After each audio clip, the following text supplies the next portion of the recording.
ठीक है। उसके बरअक्स में मैम के पास भी आना चाहूंगी। सबिहा जी, क्योंकि आपके लिए भी एक मुश्किल भरा लम्हा है, आप घर की रोजमर्रा की जिंदगी में मसरूफ रहती हैं, कैसे रूटीन रहता था उमर खालिद का? आपके साथ किस तरह की बातचीत होती थी? कैसे वो आप खुशियों भरे लम्हे गुजारते थे? वो आप कैसे याद करती हैं? वो भी जरूरी है कि ऑडियंस उनको जाने और समझे। हाँ, जाहिर है कि एक घरेलू जिंदगी में जिस तरह माँ बाप का और औलाद का एक जी। कनेक्शन होता है, वो सब उमर के साथ भी था। और आज भी मैं ये सोचती हूँ कि कभी ऐसा सोचा नहीं था कि इतने लंबे अरसे के लिए अपनी औलाद को जेल में हम तसव्वुर भी कर सकेंगे। लेकिन बहरहाल अगर मुश्किल वक्त आया है तो इंशाल्लाह वो गुजरेगा भी। और जहाँ तक फैसले की बात अभी हो रही थी, तो मैं भी यही कहना चाहूंगी कि ये बहुत बड़ी नाइंसाफी हुई है जो इन लोगों के साथ हुई है। और ये नाइंसाफी जो है वो जो समझिए कि हमारे मुल्क की सबसे बड़ी अदालत है उसकी तरफ से है। जहाँ तक इससे पहले जो पूरी हियरिंग चल रही थी उसमें उन तकारीर को भी सुनाया गया, उमर की तकरीर को भी सुनाया गया जिसको बेस बनाकर ये केस बना था। ऐसा महसूस होता है कि छन्नी में लेके भी छाने तो शायद उनको कोई तिनका इस तरह का नहीं मिल सकता जिस पर वो एतराज कर सके या जो खिलाफ कानून हो, लेकिन उसके बावजूद भी वो उसको बेस बनाकर कर रहे हैं। आज मैं ये दावे के साथ कहती हूँ कि दसियों बीसियों ऐसे वीडियोस सोशल मीडिया पे मौजूद हैं कि जिन्होंने दिल्ली दंगे भड़काने का काम किया है। मैं जानना चाहती हूँ इस हुकूमत से, इस अदालतों से, कि उनके खिलाफ आखिर क्या किया गया। वो मिनिस्टर्स बना दिए गए, वो बड़े बड़े ओहदों पर हैं, जिनकी आज भी सोशल मीडिया पे मौजूद है कि उन्होंने दिल्ली दंगों को किस तरह भड़काया था।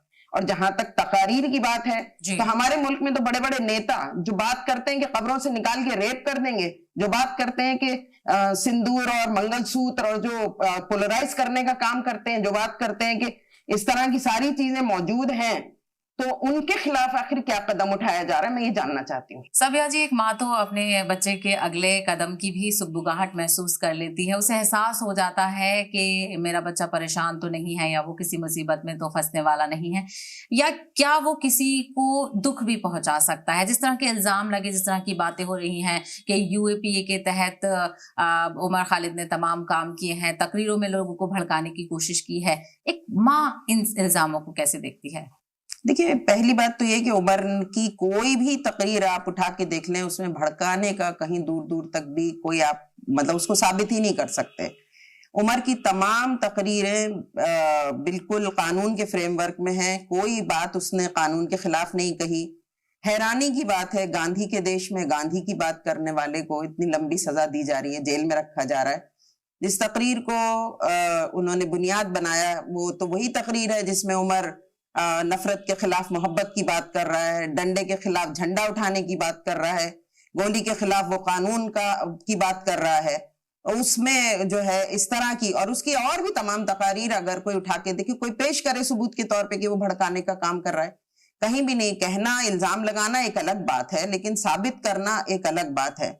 तो मैं नहीं समझती कि कहीं भी उसने कोई ऐसी बात कही है जो कानून के खिलाफ बात कही हो। बिल्कुल। वही काजिम साहब, क्या आपको लगता है कि इस पूरे प्रोसेस में इंसाफ, लोकतंत्र और जमहूरियत को आपको नए नजरिए से सोचने पर मजबूर कर दिया है? इससे पहले मैं एक बात ये कहना चाहता हूँ, देखिए उमर की जाती जिंदगी अगर आप देखेंगे, चाहे वो जेएनयू से पहले की जिंदगी हो या जेएनयू के दौरान की जिंदगी हो, वो तो एक लफ्ज झूठ, धोखे में भी झूठ किसी को झूठ नहीं बोल सकता है, वो किसी को तकलीफ पहुंचाने का सोच भी नहीं सकता है। और आपने ये कह रही थी कि आप पूरी तकरीरों का जो सीए एनआरसी के खिलाफ जो तकरीरें हुई है, या आप जेएनयू के अंदर उमर का अपना वो देखिए कि किसी पे भी जुल्म होता है, किसी पे भी ज्यादती होती है, तो उस पे वो खड़े हो जाता है। चाहे रोहित उर्मिला का मामला हो, चाहे नजीब का मामला हो, चाहे इस तरह या दलितों का इशू हो, चाहे ट्राइबल्स का मामला हो, या चाहे किसी भी तबके पर कोई जुल्म ज्यादती होती है, तो उमर खालिद को आप जंतर मंतर पे देखिए, उमर खालिद को आप जेएनयू के अंदर प्रोटेस्ट करते हुए देखेंगे। तो ये एक पर्पसफुल लाइफ गुजारने की कोशिश थी उमर, तो उसमें कहीं भी ऐसा नहीं। जहां तक आप ये बात कर रही हैं कि इस फैसले ने हमारे जो कानून के जो तहफ्फुज़ात थे, कानून से जो प्रोटेक्शन मिले हुए थे, उसको किस तरह तोड़ा है, मैंने आपसे ये कहा ना कि कानून ये कहता है कि कोई आदमी लंबे अरसे तक जेल में हो और उसका केस भी आगे नहीं बढ़ रहा हो तो उसको बेल देना, सुप्रीम कोर्ट ने अपने फैसले में बात कही कि उसको बेल मिलनी चाहिए। दूसरी बात ये कि ये बात कि यानी उस पर आप ये कहते हैं सुप्रीम कोर्ट में कि ये लंबे अरसे तक के सुनवाई का ना होना ये कोई आधार नहीं बन सकता, जबकि सुप्रीम कोर्ट ने खुद आधार बनाया, उसको इस फैसले ने तोड़ दिया। फिर आप ये कहते हैं कि साहब ये जो यूएपीए के कानून की जो आप यानी सेक्शन 15 के ऊपर में जो ये कहते हैं कि साहब सिर्फ यानी बम ब्लास्ट करना या हथियार का उठाना या वायलेंस पे उकसाना यही इसमें नहीं आता, बल्कि और भी चीजें हो सकती हैं। वो और चीजों में क्या चीजों को आपने शामिल किया? तकरीरों को, प्रोटेस्ट को। तो अगर आप तकरीरों और प्रोटेस्ट इसको आप इसको बढ़ाते हैं बहुत लंबे दूर तक के, तो फिर कौन बचेगा इस मुल्क में? कोई भी नहीं बचेगा। यानी हमारे पॉलिटिशियन भी उसमें आ जाएंगे, हमारी सिविल सोसाइटी के लोग भी उसमें आ जाएंगे, इसलिए कि हर आदमी हुकूमत के फैसलों की आलोचना करता है। अभी नरेगा के ऊपर जो फैसला हमारी पार्लियामेंट में बिल मंजूर किया, उसके ऊपर कितनी आलोचना हो रही है। तो अब ये आलोचना करने वाले भी इस बात को देखकर डरेंगे कि अगर हम सरकार की आलोचना करते हैं तो कहीं हमारे ऊपर भी सुप्रीम कोर्ट के इस फैसले को नजीर बनाकर हमको अंदर न डाल दिया जाए। बिल्कुल, ये बहुत अहम बुनियादी चीजें आपने कही है। वहीं सबिया जी, पूरे इस इंसाफ की लड़ाई में जो आप जद्दोजहद देखती हैं अपने शौहर की, अपने बेटे की, किस चीज की कमी आपको सबसे ज्यादा महसूस होती है? क्या हमदर्दी की कमी है, इंसाफ की कमी है, फैसले की कमी है, या सुनवाई की कमी है? देखिए, हमदर्दी की तो कोई कमी नहीं है, अल्हम्दुलिल्लाह। फैमिली तो खैर है ही, लेकिन ये कि उसके अलावा भी बहुत ज्यादा लोगों से सपोर्ट मिला है, हमदर्दी मिली है, वो चाहे सिविल सोसाइटी के लोग हों चाहे दूसरे लोग हों।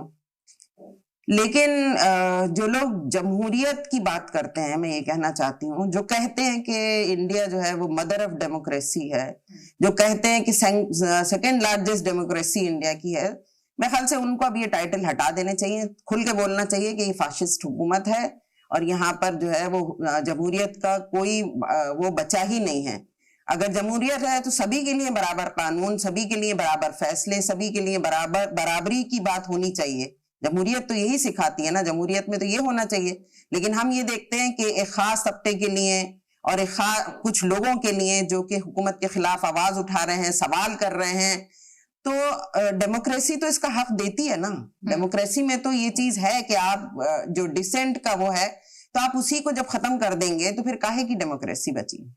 और इस तरह के फैसले जो आ रहे हैं अब, जिस तरह के आवाजों को दबाने के लिए, कुचलने के लिए, या तो उन्हें जेलों में भर दिया जाए। जिन 5 लोगों को बेल दी भी गई है तो कोई एहसान नहीं किया गया है। उनको भी पूछा जाए कि 5.5 साल उनको क्यों लगे अब तक बेल देने में। उनकी जिंदगी के 5.5 साल भी छीन लिए ना। हम तो यही कहते हैं कि उनको क्या, हमें खुशी है कि उनको मिली है, लेकिन हम ये बड़ा शर्मनाक फैसला है कि 5.5 साल लग गए उनको बेल देने में भी। बिल्कुल। देखिए, उनको भी जो बेल मिली है वो इतनी कंडीशनल, ऐसा लगता है कि वो जेल से निकलकर एक दूसरी जेल में दाखिल हो गए। वो हाउस अरेस्ट हो गया, ना वो बोल सकते हैं, ना किसी से बात कर सकते हैं, यानी सोशल मीडिया से बात कर सकते हैं, ना कोई बयान दे सकते हैं, ना सफर कर सकते हैं, बल्कि हर हफ्ते उनको पुलिस के सामने 2-2 बार हाजिर होना है।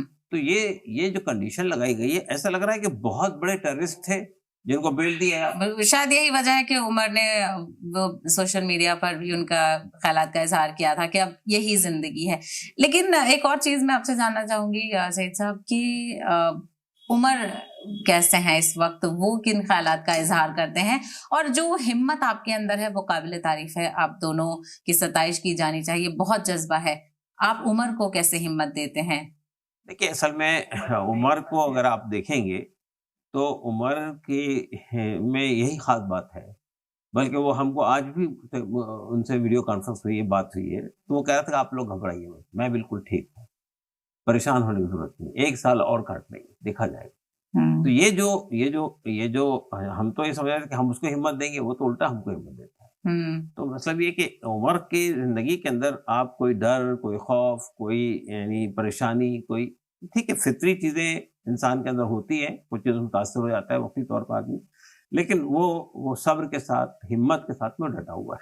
यानी ये लड़ाई जारी रहेगी, इंसाफ की यहाँ पर उम्मीद अभी भी बरकरार है। देखिए, इंसाफ की और हालात के बेहतर होने की उम्मीद तो आपको हमेशा रखनी चाहिए। अगर आप हालात ये इस सिलसिले में मायूस हो गए कि नहीं अब हालात बेहतर नहीं हो सकते, तो फिर आपकी ज़िंदगी में कुछ बचता नहीं है। तो मेरा कहना ये है कि ये हम एक ऐसे मुल्क में रहते हैं जिसमें जमहूरियत है। ठीक है, वक्ती तौर पे कुछ ऐसे लोग इक़्तिदार में आ गए हैं जो उसका असर कुचलना चाहते हैं उस जमहूरियत का। लेकिन हम समझते हैं कि ये रात ज़रूर है, इतनी तवील नहीं है, इंशाअल्लाह ये ख़त्म होगी। बिल्कुल, एक नई सुबह ज़रूर आएगी। वहीं सबिया जी, चूँकि अपने ख़यालात का इज़हार किया उमर खालिद ने, जो भी बातें कहीं लोगों को मुतासिर किया, और आपने भी बताया कि उनका कैरेक्टर इतना अच्छा है, वो कभी झूठ नहीं बोलते। क्या आपको लगता है कि आज के दौर में अपने ख़यालात का इज़हार करना भी आपके लिए मुसीबत बन सकता है? ये तो नजर ही आ रहा है मतलब एक आवाज उठाना मजलूमों के लिए, है ना, दबे कुचले लोगों के लिए, गलत कवानीन के खिलाफ आवाज उठाना, तो जाहिर है कि ये उसी की सजा है जो उनको मिल रही है कि वो इतने बड़े पैमाने पर लोगों को उनको अवेयर कर सकते हैं, उनको बता सकते हैं कि ये जो काले कवानीन हैं इनके खिलाफ, जो सीए और एनआरसी का जो प्रोटेस्ट हुए, हम देखते हैं कि करीबी तारीख में हमें इसकी मिसाल नहीं मिलती कि जिस तरह के वो प्रोटेस्ट हुए पूरे हिंदुस्तान में शाहीन बाग बन गए। तो हुकूमत के खिलाफ आवाज उठाना, और ये उन्होंने मैसेज भी देना चाहा है, ये वो मैसेज भी दे रहे हैं, जहां उन लोगों को उसकी सजा दे रहे हैं वहीं हजारों नौजवानों को ये मैसेज दे रहे हैं कि अगर वो हुकूमत के खिलाफ आवाज उठाएंगे तो देख लें अंजाम क्या होगा। बिल्कुल। वही रसूल साहब, आपके इंटरनेशनल ट्रिप की भी बड़ी चर्चा हो रही है, ज़ोहरान ममदानी से मुलाकात की चर्चा हो रही है। क्या आपको लग रहा है कि जो ये हालिया फैसला आया है कहीं इससे तो मुतासिर नहीं है कि इंटरनेशनलाइज करने की कोशिश की जा रही है इस मुद्दे को, तो दबाव बन गया इसलिए हम बेल अगर दे देते तो इस तरह की चर्चाएं होती, इसको लेकर आप क्या कहेंगे? देखिए, पहली बात तो ये है कि ये फैसला आया जरूर है 5 तारीख को, लेकिन ये लिखा पहले जा चुका। हाँ। तो इसलिए ये कहना कि ज़ोहरान ममदानी का 30 तारीख को वो, यानी जिस दिन उन्होंने ओथ लिया 1 तारीख को, उसी दिन वो लेटर भी पब्लिक डोमेन में आया है, तो उससे ये फैसला मुतासिर हुआ, ये मैं नहीं समझता हूँ। दूसरी बात है कि ज़ोहरान ममदानी ने तो फैसले पर कुछ भी नहीं कहा, ना उमर के केस पर कुछ कहा। उन्होंने तो एक पर्सनल ताल्लुक का इजहार किया, उससे वो तो पर्सनल लेटर है, पूरी तरह से पर्सनल लेटर है।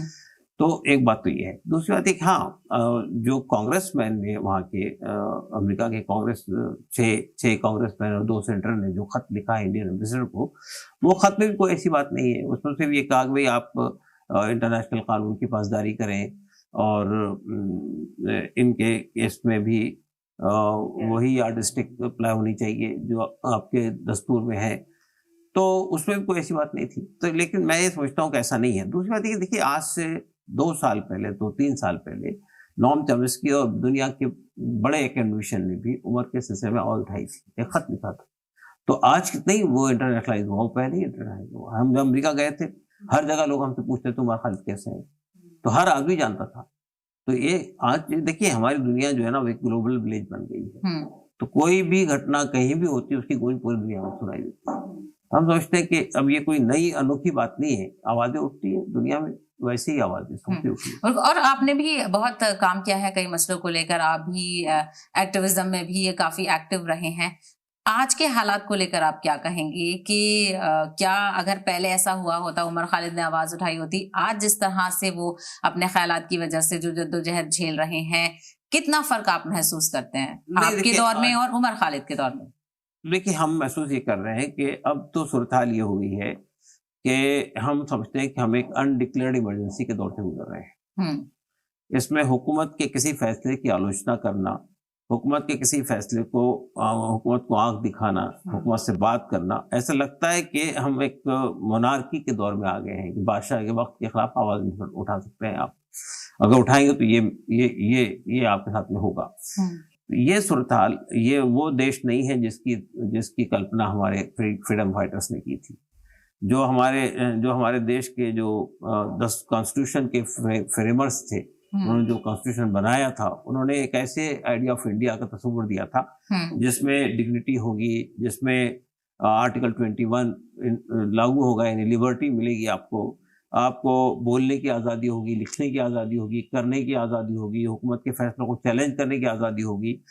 ये सब चीज़ें अब धीरे धीरे धीरे गायब होती जा रही है पस मंज़र से। तो मुझे ऐसा लगता है कि अगर हम इसी हमारे देशवासी अगर इस चीज़ को महसूस नहीं करेंगे, अगर वो भी वही हिंदू मुस्लिम के चक्कर में पड़े रहेंगे, तो आप देखिए कि हमारे जो बुनियादी सवालात हैं, यानी सबसे बड़ी बुनियादी चीज़ जो है वो डिग्निटी है, सबसे बड़ी बुनियादी चीज़ जो है वो आज़ादी है जो हमको हासिल हुई है। अगर आज़ादी ख़त्म हो जाए तो फिर ऐसे देश में अगर आपको अच्छा खाना, अच्छा पहनना मिल जाए लेकिन बोलने की आज़ादी ना हो, तो उसमें आप घुटन महसूस करेंगे और क्या महसूस करेंगे।